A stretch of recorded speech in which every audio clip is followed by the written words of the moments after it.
Welcome, everyone. This is the September 15th edition of the SCRA webinar series. We're going to be talking about the Lowcountry innovation ecosystem today. We've got some local industry guys with us that are going to share some experiences, and kind of what I'd like to do is kind of walk through what we're going to do here. I'm Derek Willis with SCRA. I'm the local investment manager. I work pretty closely with today's guest, Jamie DeMent from CRDA, and Grady Johnson. We're going to be recording this presentation throughout the day today. And if you have any questions for us, just hit it in the chat. We'll bring it up and try to answer it as best as possible. And now I'd like to introduce Jamie DeMent from the Regional Development Alliance and Grady Johnson. But before we get into that, what we're going to cover today is touch points. And I know everybody in this webinar is come here to say, all right, how do I get involved in the local ecosystem? And one of the things as entrepreneurs that we all struggle with is, are we talking to the right people? And one of my biggest fears is being in the line at Harris Teeter and got a lot of questions going through my mind. And I walk out and I'm like, the guy in front of me has all the answers. That's that guy that I need to get to, and I missed him. And so what we're trying to do today is talk about, how to get in the ecosystem, and then how to use the ecosystem and get something out of it of value. So with that, Jamie, talk about what you do with the Regional Development Alliance there and how it affects our local ecosystem. Great. Well, thanks for having me. Stan, I was sad to see Stan not be here because I was going to attend, but happy to be able to step in. My position at CRDA is Talent and Strategic Initiatives. So I get to work a lot with startups and the talent that is kind of around a lot of our innovation sectors. So I'll kind of just say a couple of things that got me into being a part of the innovation sector here. And one is our work with the Charleston Open Source Initiative, where it is a roundtable of tech companies from around the area that get together to talk about why Charleston for tech, to help us recruit tech talent from around the country and even recruit people in our backyard, making sure that people are aware of the opportunities to be a part of our tech community. And that just aligns very perfectly with being able to be in front of a lot of innovative people and innovative companies and watch them grow here in the area. And secondly is the Charleston Deal Alliance. This is an event we launched, I think, in March 2020, so perfect timing, but it is at its heart a way to get the deal flow community together to understand who all is here in Charleston. And I think, kind of going back to your intro, making sure that the left hand is talking to the right hand when it comes to the deal flow community. And we have some events coming up that I'll share later. But lastly, I just want CRDA and our strategic plan. Innovation has become a pillar for us. So innovation, talent, sustainability, and GBD, global business, global marketing, are our pillars. So being able to get people in the room and create, kind of supercharge the startup ecosystem and the innovation under our high impact sectors of life sciences, technology, aerospace, automotive, and logistics. So that's kind of where we sit in the world of innovation, and I get to do a lot of the networking and putting people in the room together. Great. Thank you, Jamie. Grady Johnson's been around for a long time. Y'all probably recognize Grady from the South Carolina Business News. His new position as the director of the Harbor Accelerator could not have been a better fit. So Grady, can you talk about kind of what you're doing now and kind of how you transitioned from your prior life as the entrepreneur and the reporter of all of our ecosystems activities? Now you're actually making some things work there at the Harbor. Being introduced as having been around a long time makes me feel like a fossil. What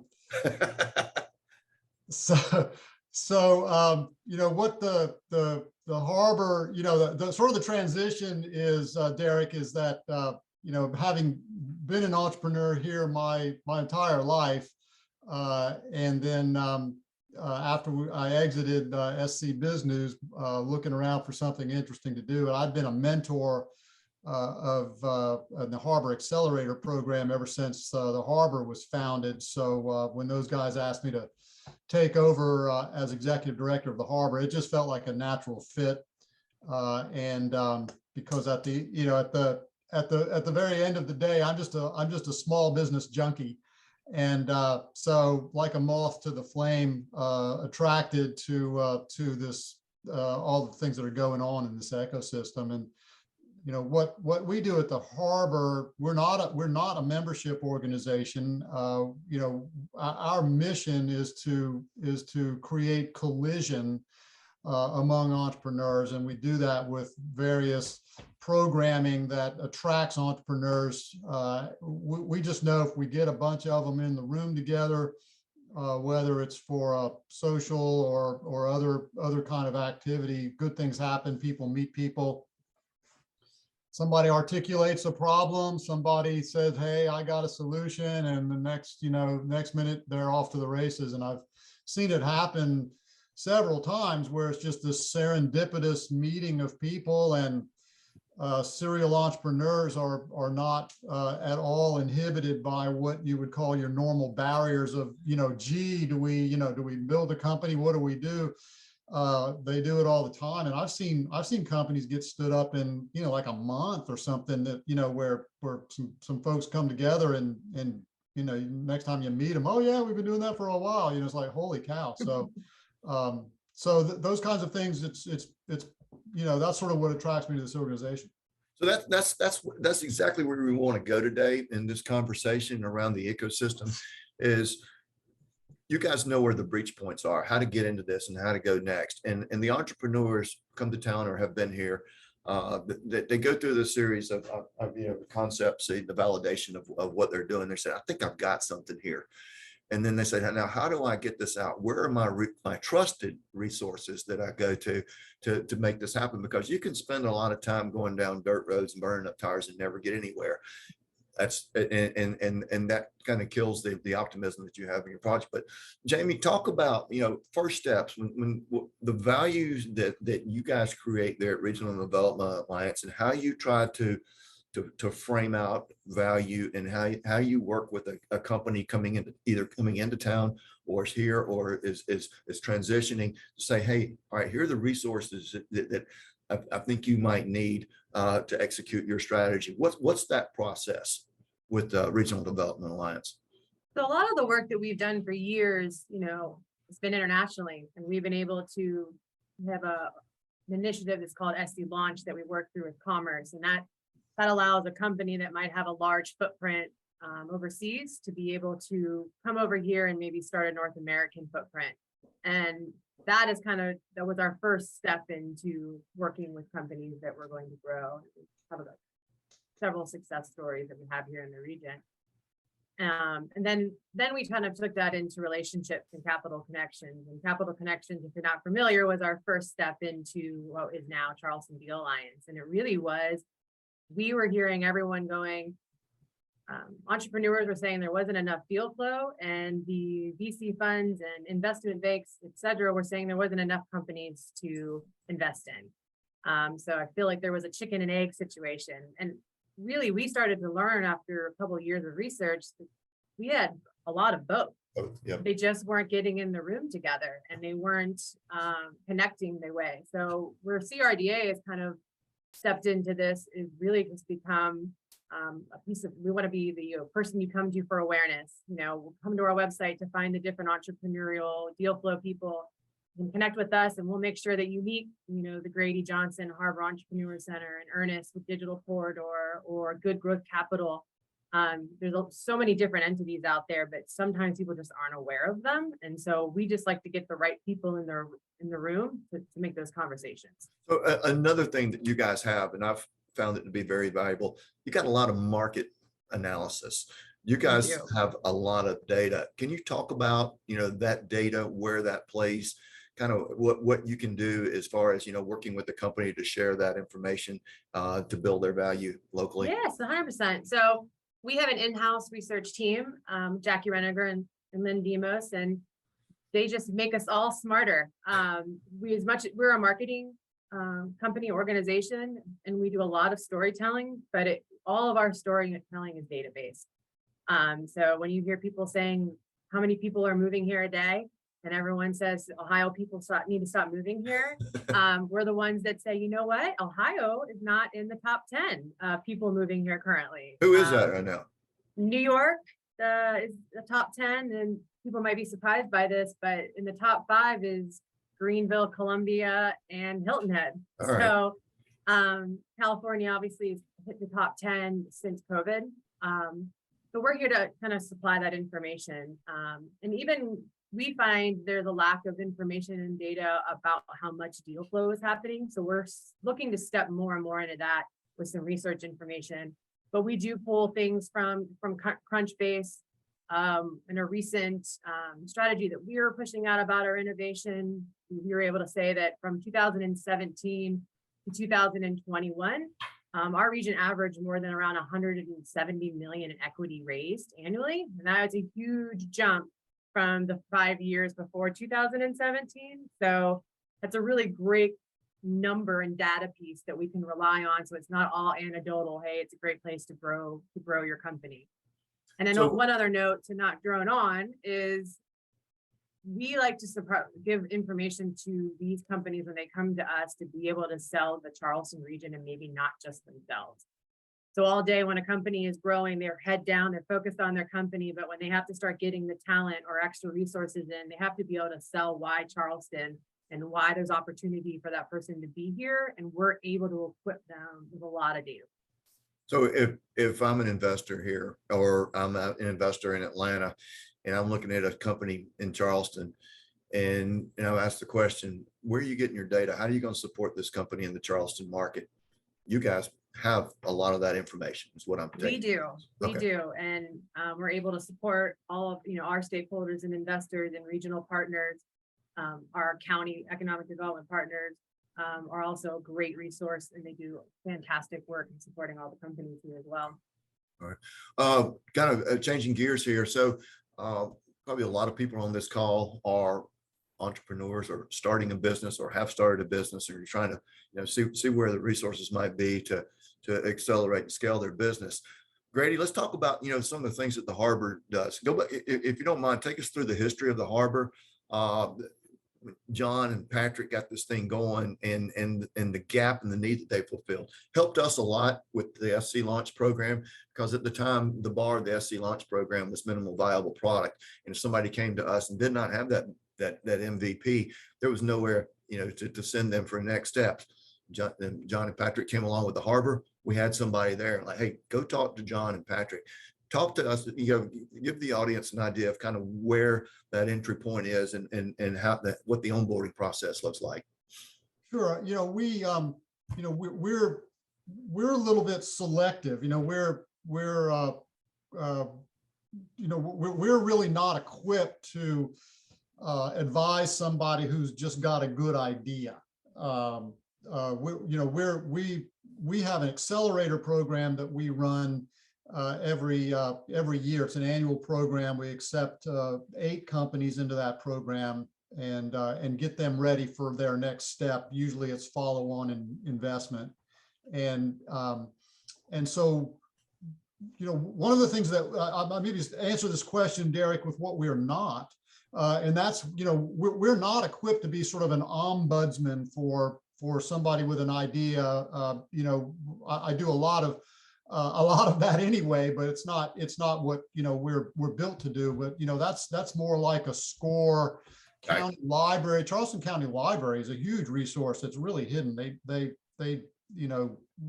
identify them as players in this ecosystem in a major way. They've got a lot of resources for these budding entrepreneurs. Our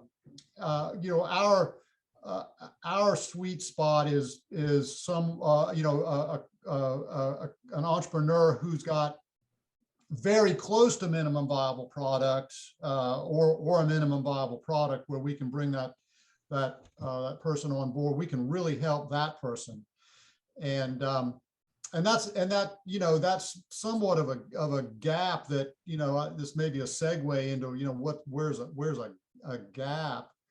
And that's, that very early stage person, there's a lot of resources that need to come to bear to in the ecosystem for that person. And there's a lot of it. There's a lot of those resources out there. It's just very, I'll call it soupy.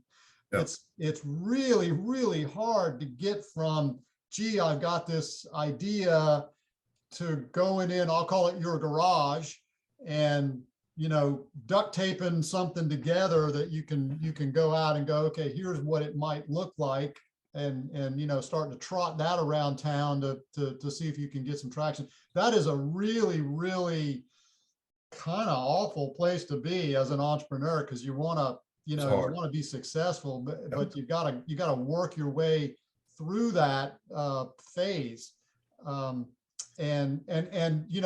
I think, and that's just natural. We as the ecosystem, we can't make that better. We can just make sure that there's enough resources that you can go find.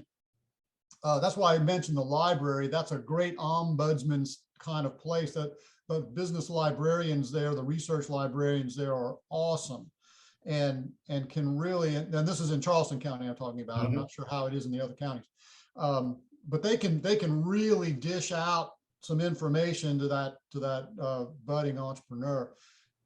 And just one last point I want to make, and that is that really where I see a gap is, and I'll use my own experience in this. When I was starting my first business here in Mount Pleasant in the early 1980s, I had no idea about scale, about how to scale a business. When I looked out into the, once I realized I was unfit for employment anywhere else and had to go become an entrepreneur, right? Once you had that revelation, and I said, okay, I'm going to go start a business. I had no idea that there was a concept of scale. When I looked out at businesses to start, what I saw were owner-operated small businesses. And so that was my sort of universe. And so the businesses that I started were all sort of modeled on that, what I could see. And I think that's a real gap that still exists now, that a lot of entrepreneurs who have in the very early stages have this spark of, okay, I've hit that realization of I'm going to go start a business. One of the things that we need to do a better job of is opening that person's eyes very early to the concept of scale. And that's not for everyone. The analogy I would use is we need people to own or operate ice cream trucks. Yeah. Those are very useful.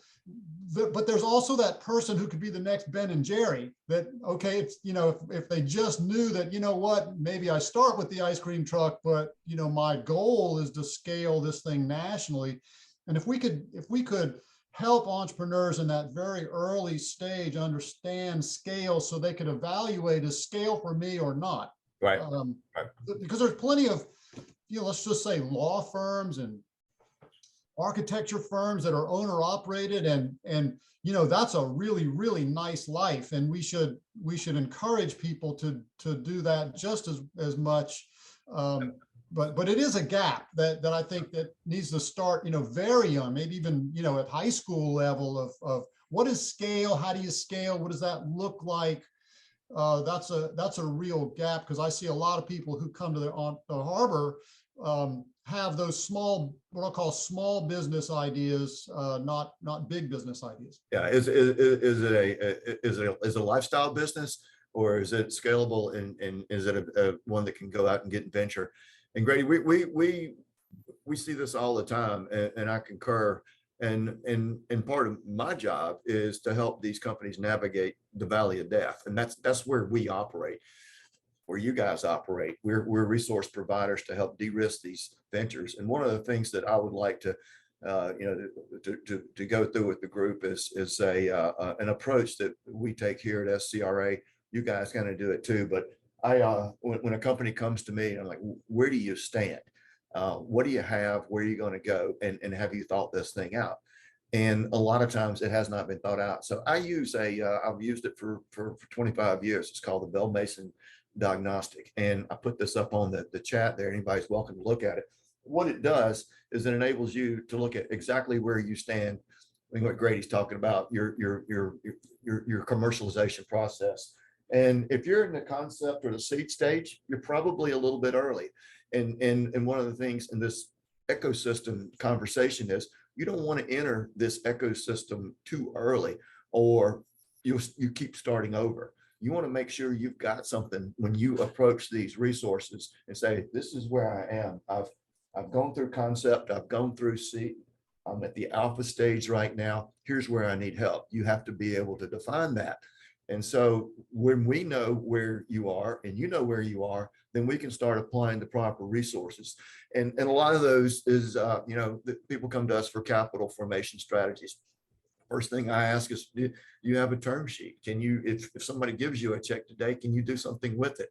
What's your corporate governance looks like? So when you're approaching this ecosystem, you got to be ready.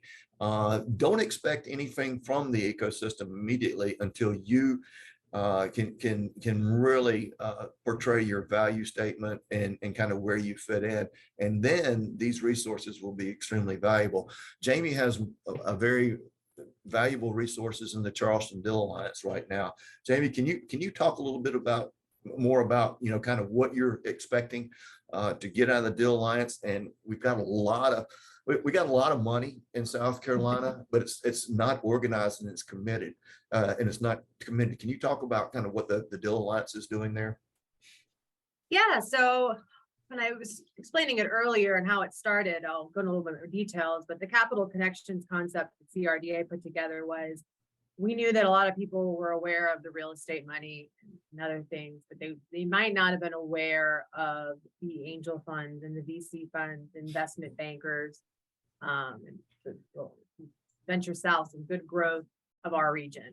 And we wanted to kind of almost educate everybody in what the ecosystem is. So John Osborne came as a guest speaker and kind of gave the what is a startup deal flow ecosystem. And then we had different entities come and speak for about 5 minutes each about who they are and how they differ from different deal flow entities.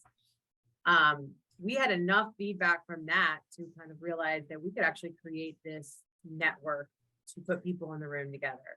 And so we have been together for about 2 years, and we have about 100+ members. So that's 100+ people in the region that are looking to want to be a part of supporting our region and growing. And you think of little things, and going back to our research, our airport, having direct flights to New York daily and having direct flights to Boston is something we don't realize is a huge part of getting more deal flow into our region. Because if these people can come down and be down here for a week and go back up and have these hands-on relationships, our startups aren't having to leave our region to be closer to maybe the deal flow. The deal flow people can kind of come down here and be near us. So that's a huge part. And our next event for Deal Alliance, do a little plug, is next week. And this one is open to public because we want more and more people. We have Bud Watts, who's going to be our speaker, which is a fantastic part of our ecosystem here in startups. It's going to be September 21st on Wednesday at the 22 West Edge. And it's from 4 p.m. to 6 p.m. And if you go to our LinkedIn, Charleston Deal Alliance LinkedIn, there's a registration there, or you can reach out to me and we can get you signed up. We'd love to have new faces there to get a feel for what's going on under the Charleston Deal Alliance. So that's right now, deal flow and capital is a gap that we need to, we're consciously addressing within our ecosystem. And then Grady, what you're doing over the harbor with your resources and getting a little bit of seed money, that's another gap that we have. And within our launch program, we're always, looking at who's going to be in this deal other than us. Where are the funding resources coming from? Because our money alone is not going to make this work. Where are these other money coming from? And talk about kind of the way a company comes into the harbor and kind of what your expectations are and the little bit of starter fluid that you offer to reduce risk to get these companies to the next funding source. Sure. I'll go back to what you put up there, which was the Bell Mason thing, right? Alpha or beta is pretty much what we're looking for to be accepted into the accelerator. And interestingly enough, the other thing to understand about our philosophy with the companies that we accept into the accelerator program, we are really agnostic in terms of what kind of company it is. We don't care if it's clothing or tech or software as a service or medical device or anything like that. We're just looking for scale ability and an entrepreneur who's thinking about scale. And then the other thing that could be surprising to our audience is we're not really all that worried about the business model, because what we're investing in when somebody comes into the harbor, we're investing in the entrepreneur, him or herself. It's the entrepreneur that matters to us. And in many cases, after collision with our mentoring system, many of those entrepreneurs that are accepted in have to go pivot back to seed, because we've said, hey, what we've discovered here is your alpha thing or your beta thing ain't working out, and put them back through the paces of coming back out of the ground again with something that we think is viable. So that's just a little bit of insight into how we're thinking about it. What we did this year, which was a change, is we normally, I'll step back. What we normally would do in the past is we would have investors come in at the end of the accelerator program for a final pitch event, and then we would put together a fund from those investors, and then the companies who are pitching for investment would basically be competing to sort of win the pitch event, and all of those investors' money would be teamed up into one investment that went into one company. We had a lot of time to think about that during the pandemic, and came back out when I started with a new philosophy on that. And what we did is we went ahead and put together our investment fund at the beginning of our accelerator program, and upon acceptance into the program, each of the companies got a piece of that investment fund. I think it was a $10,000 investment, sort of seed money, upon acceptance into the program. The other change we made is that we continued to look for investors during the program, and then also at the Charleston Angel Conference. And this year, actually tomorrow, is our final pitch event.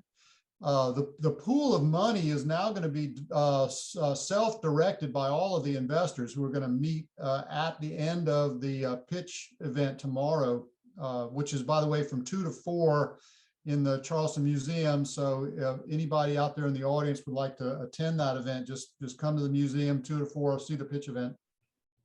But anyway, the investors will then gather in a room right after that event and self-direct their own investments. We felt like that we should sort of be done, quote, picking a winner, let the money go where the money wanted to go, because somebody might like I have a lot of investors and mentors who help us, who like things. They like people who make things. And I have other investors and mentors who like software as a service, right? So we didn't want to limit ourselves. So our thinking is, through coming through this program, we're not only teaching the entrepreneur about how to sort of be an entrepreneur and how to pivot and how to how to take, answer these hard questions and react to these hard questions that our mentors pose, but also we're exposing them to an investment.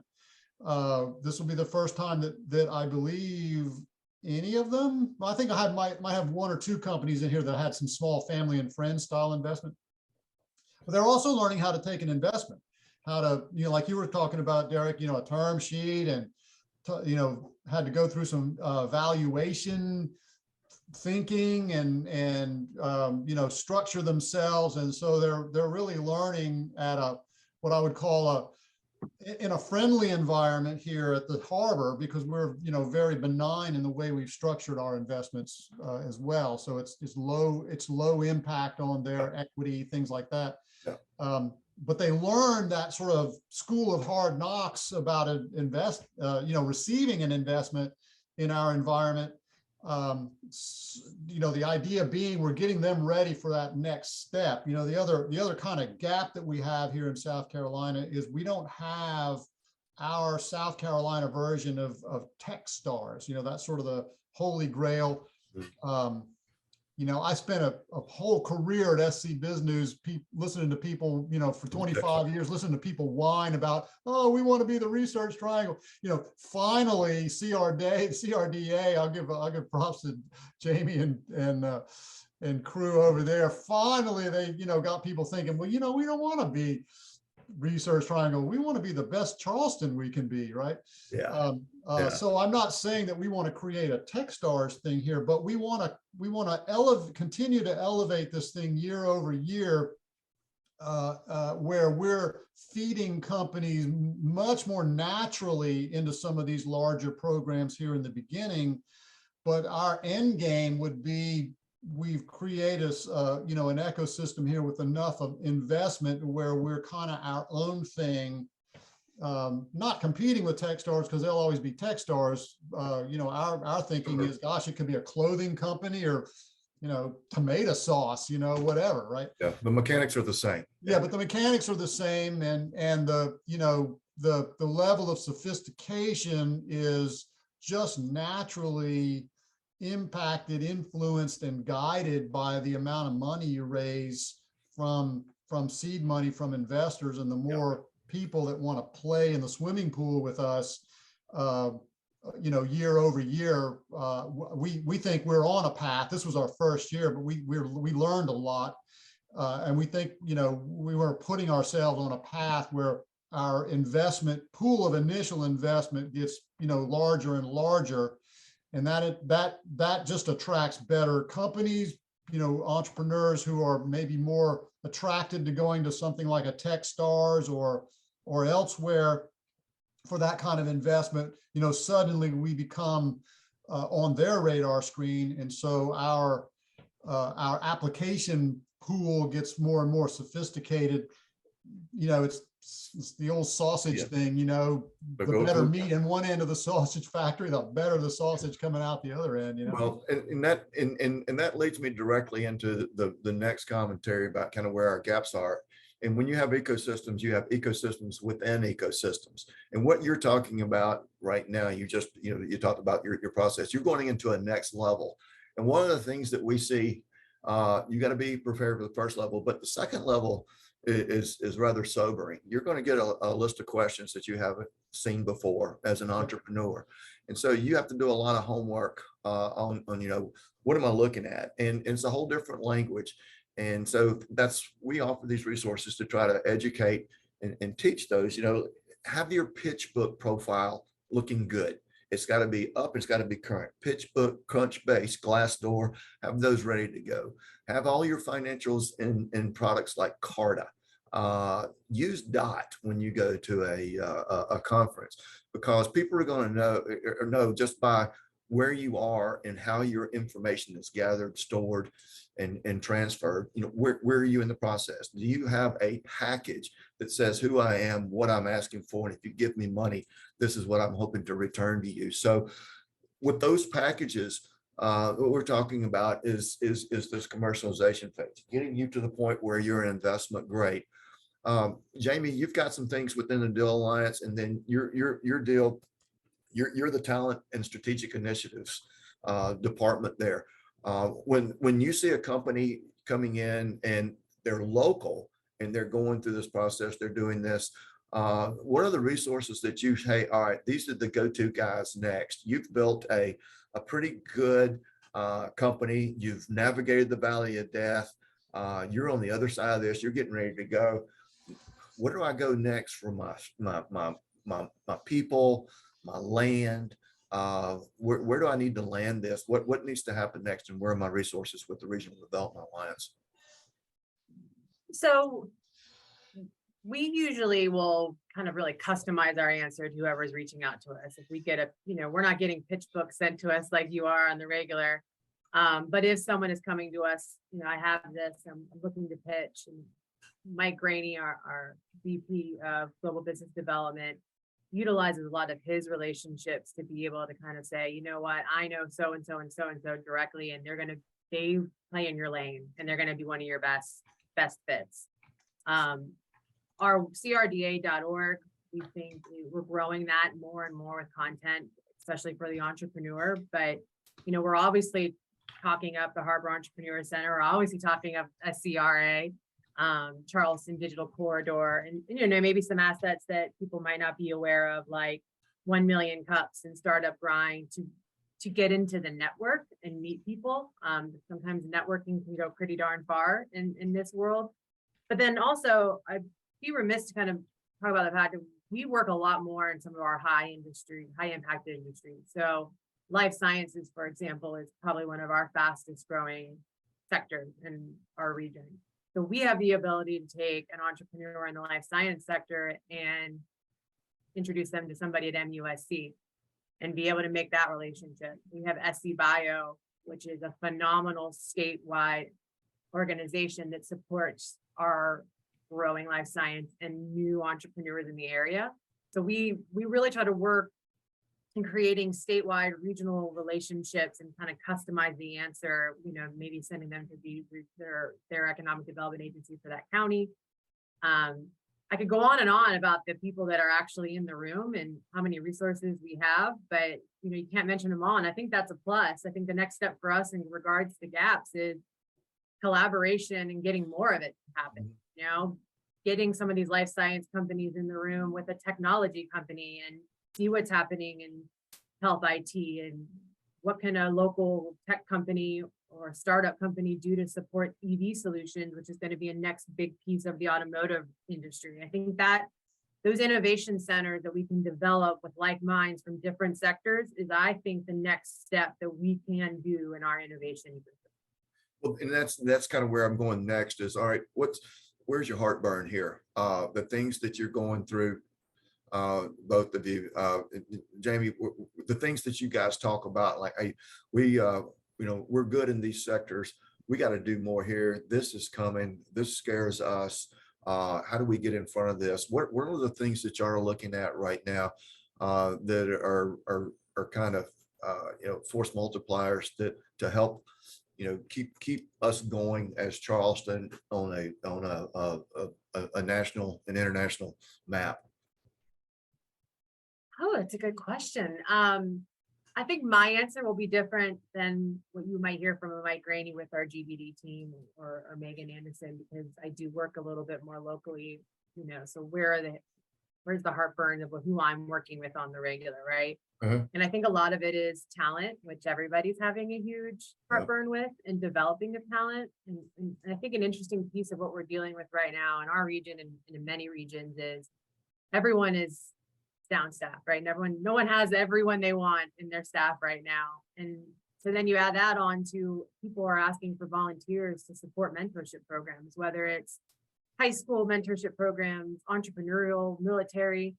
Now we're losing all the volunteers that we used to have even 4 or 5 years ago to be able to support what's going on. It's just a very interesting time, I feel like. And so I think that goes back to my original collaboration answer of let's all start picking up the phone and talking to each other and asking what our needs are and telling others what people are asking for. Because I'm starting to learn that most things that people are going, we don't have this. If I make 2 or 3 phone calls, I end up finding someone that goes, oh, that exists. They just need this support. Oh, well, I have this support. And so we try to do a lot of, that right hand talking to the left. Are there any tools out there, asset maps? I know the Chamber of Commerce has a lot of resources. What do y'all have as far as like asset maps based on cage codes, next codes, things like that? Do y'all have any resources that would look into a certain industry to tell you, who's doing what, where? I mean, kind of. I mean, I wouldn't call it a full-on asset map, but you obviously can go to crda.org and click on our high impact sectors and see full lists of companies that are here all in the industry. But in a full regards to an asset map, I would say no, us personally, that I'm aware of. Yeah. I do know that that's been a question that a lot of people have asked for. What kind, is there data out there that talks about growth? Is there data about where our heartburn is with that? And I know our research department, since they've grown 1 to 2 people, are going to try to take on some of that information and hope to have that in the upcoming year or so. Grady, as you develop this, the harbor's snowballing pretty quick. Y'all have done a lot in a little bit of time. And as far as, the things that you're looking at and trying to anticipate, just bringing you into the harbor was a big step there. And what's next kind of on your radar? There's got to be some things you say, all right, I recognize there's some gaps here. We got to get this fixed. What are the kind of things that give you a little bit of pause there and say, hey, we got to work on these things, not just with the harbor, but here regionally, locally? I think regionally, when, to go back to what Jamie was saying is I'm constantly surprised by how rich this ecosystem is in resources. And they exist in silos, and they're not really, it's not really on purpose. It's just that that's just sort of the way things are. And I think the more horizontal and vertical integration we can do with these resources and the people who know them, the better. The real challenge is just the pace of business has accelerated so incredibly fast, and anybody who is a true resource, who really knows stuff and can make things happen, any of those game changer people, yeah he or she is slammed. yeah And it's just so difficult to get just to get people's time. And there's a lot of resources here, and a lot of people, the who do you know kind of thing, where a lot of people are just walking Rolodex. I don't even want to see the word Rolodex now. I am a fossil. But you're walking. For those of you that don't know what a Rolodex is, it was a database. But anyway, they're just walking repositories of where all of these bones are buried. And that person's probably on an airplane as I speak right now, flying to somewhere. No, and that's our truth. In our world too. In the venture capital world, the only thing you can't get back is your time. And people are just so slammed. And so that to me is the real challenge, is the pace of business, and I think it's been really exacerbated by all of our digital tools. I'm here on a Zoom call with you guys. I can hear my phone going off in the other room. I put it in the other room, but I can still hear it, and it's dinging and it's ringing, and I've got chat open, and I've got, so it's all of this stuff that adds up to, who's got the emotional bandwidth to engage in a significant way, and when can you get those people engaged? And so I think it's a real challenge for SCRA and the Jamie's crew over at CRDA and us at the harbor of really picking and choosing where we can have some impact and engage with the folks who really know it, so that it's a pleasant thing for them, and they go, that was worth my time. I feel good about it, or it was worth my money to do it, or whatever the value proposition is. We can't pester people to death, but it's a real challenge. No, I agree. And how do you move the needle? That's a thing we're always looking at. And personally, my heartburn is where the next funding sources are coming from after us, because I often feel that when we give somebody some early stage funds, we're doing nothing but putting them into the trees faster if we don't have the continuum of the investment process going on. And one of the things that I'm pushing for here locally, it's in our market, the entrepreneur spends 3/4 of their time chasing money and 1/4 of their time executing their plan, their strategy. In markets like West Coast, Northeast, they spend 3/4 of their time executing the strategy and 1/4 of their time, chasing money. So Jamie, that kind of comes back into, what we're doing with the Deal Alliance, how we're trying to get more committed capital here. So wrapping up, guys, we just got a couple of minutes here. Outside of heartburn, what do you say we're doing good? Where do you think, like, all right, somebody came to us, newspaper comes to you tomorrow, what are we doing good? I think I've said it, I think I said collaboration is our good thing, and more collaboration could be our gap, right? So, but we do work with a lot of companies that are coming from outside the market. And I'll say one thing I've heard pretty regular from these startups, the smaller companies, is when we were looking to narrow down our location, we would just randomly call people from certain markets. And they always say Charleston, South Carolina was the one that had the most phone calls back. Good. Okay. And from large industries, from our larger companies, from the MUSCs of the world, they were getting phone calls back. And I hope we never lose that. I don't want to ever get too big for our britches where we're not ever returning the phone call and helping, because I think that is a big part. We're an open, collaborative community, and I want to continue to have that. And I think we're getting better and better about opening the doors of getting out of our silos and collaborating. Grady, how about you? What do you, when you guys have done a lot over there in a short period of time, what do you think your number one, in probably in the collaboration as well, but outside of that, y'all are making a lot of collisions happen, and a lot of those things are building value. What are you seeing coming next?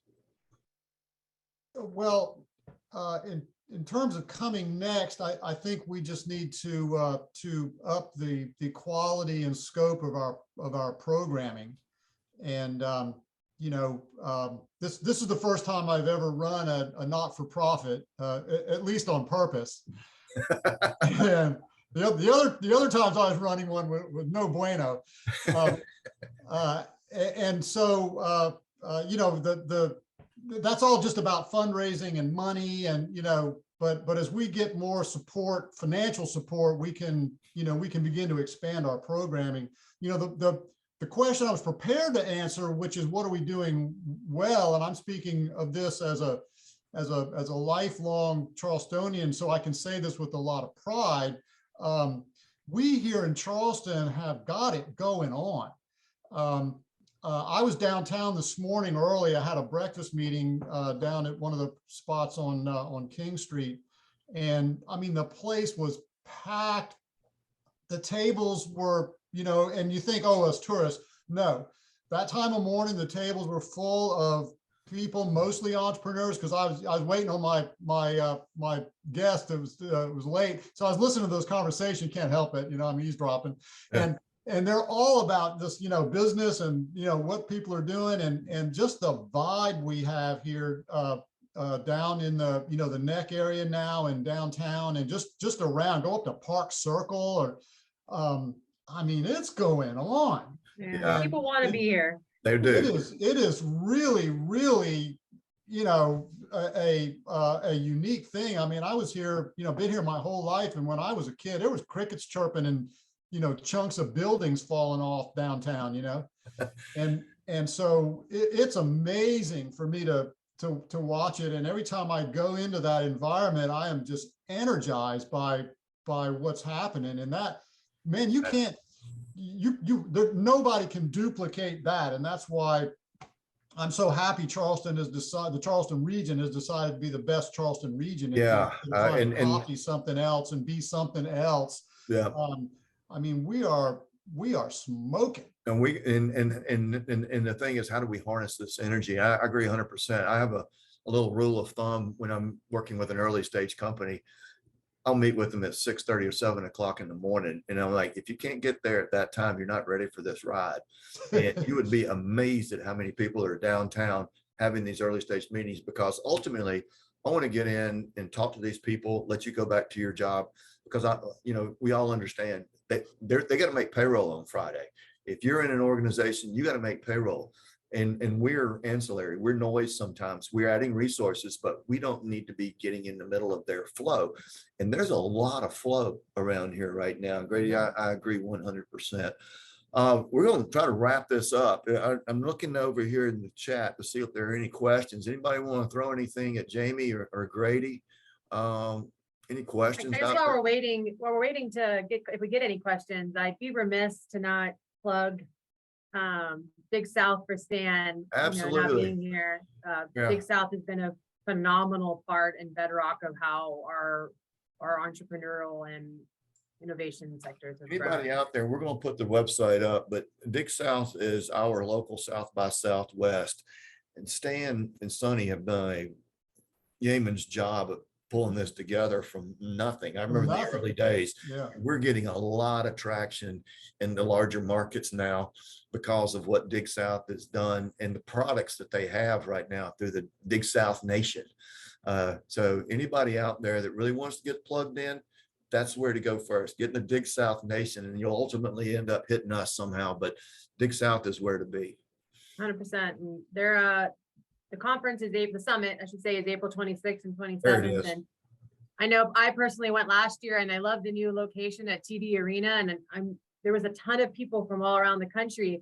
And I'd like to get some more locals coming. 10 years ago, you went to Dig South, there was a lot of locals, and I'd love to get locals back there and utilize this really great asset for networking and relationship building. Anybody out there on this call looking for exposure within the market, great time to do that.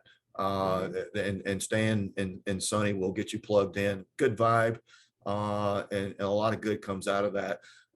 For us, it ends up being about 6 months worth of work from prospecting. And so if you want to go, that's the place to meet and greet there. Any other questions before we wrap up with our guest today? If not, I want to thank Jamie and Grady. Yes, I do see one question. See one? So Thomas was saying, can y'all recommend, he didn't say y'all, I put Southern in your mouth, Thomas. So if you're from the North, I don't want to offend you. Can you recommend a resource that describes or illustrates the interconnectivity intersection of all the different orgs providing resources? Probably the closest thing to that is probably maybe CRDA.org's entrepreneurial page. That you can kind of plug in and see that. And we are always up for adding new things to that page. It's not always going to be a very extensive full list from us, but it's like a kind of a touch. But we want to make sure we're never missing a large asset. So if you visit that site and you're like, oh, you're totally missing out on this really great thing that's happening here, please email us and let us know, because we don't want to miss out on supporting that and getting that as a part of the ecosystem. Grady, you know about another good resource that has all that? Digital Corridor. Digital Corridor is good. And I mean, try the Charleston County Library. You'd be surprised. Charleston County Library. And if you're in the defense contracting sector over there, if you're doing work with NIWIX and everything, the Charleston Regional or the Charleston Defense Contractors Association is a really good resource as well. And I will say Scribble with Commerce statewide is a great statewide, and SC Bio, I'll shout out again as well. And I think it's just scbio.org. Is another, if you're in that life sciences healthcare. So there's some really great statewide and local organizations and entities that help you find what you're looking for, hopefully. So with that, I'd like to ask the audience, we're going to wrap things up here. We're going to send out a survey by the webinar. Let us know how we did, what you want to see, things like that. And then look out for upcoming webinars. If this is valuable, let us know. We'll keep it going. If it's not, we'll change. And with that, I'd like to close. Thanks again to everybody. If you see Stan, tell him we hopefully represented him.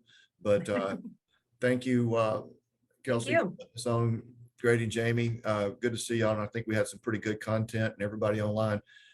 Thank you for joining us, and y'all have a good weekend. We appreciate it. All right. Thanks. Thanks, guys. See Bye. you. Bye.